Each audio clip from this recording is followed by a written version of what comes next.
देवळी तुमसर या राज्य महामार्गावर मध्यधुंद कार चालकाने मजुरीवरून परत जाणाऱ्या एका सायकल स्वारास उडविले। त्यात त्याच्यासोबत असलेला दुसरा इसम सुदैवाने थोडक्यात बचावला।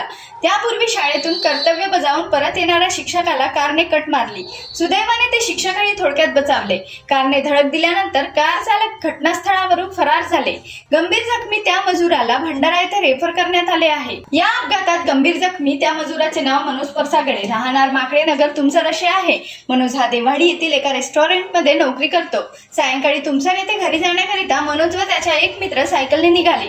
देवाडी तुमसर या राज्य महामार्गावरील मोर केमिकल जवळ एका भरधाव स्विफ्ट कारने मनोज व त्याच्या सायकलला पाठीमागून जोरदार धडक दिली। पुलाच्या कठाळ्याला मनोज जाऊन धडकला तर त्याचा दुसरा मित्र बाजूला फेकला गेला। कठाळा व कारचे लोखंडी भाग मनोजच्या डोक्याला व डाव्या पायाला लागले।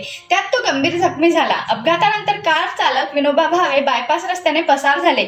पाठीमागून जाणाऱ्या इतर प्रवाशांनी जखमी मनोजला रस्त्याच्या बाजूला केले। या अपघाताची माहिती पोलीस निरीक्षक नरेंद्र हिवरे यांना भ्रमणध्वनीवर देण्यात आली। मनोजला पोलिसांच्या वाहनातून उपजिल्हा रुग्णालयामध्ये उपचाराकरिता नेण्यात आले। उपजिल्हा रुग्णालयातील डॉक्टरांनी प्राथमिक उपचार करून मनोजला भंडारा येथे रेफर केले आहे।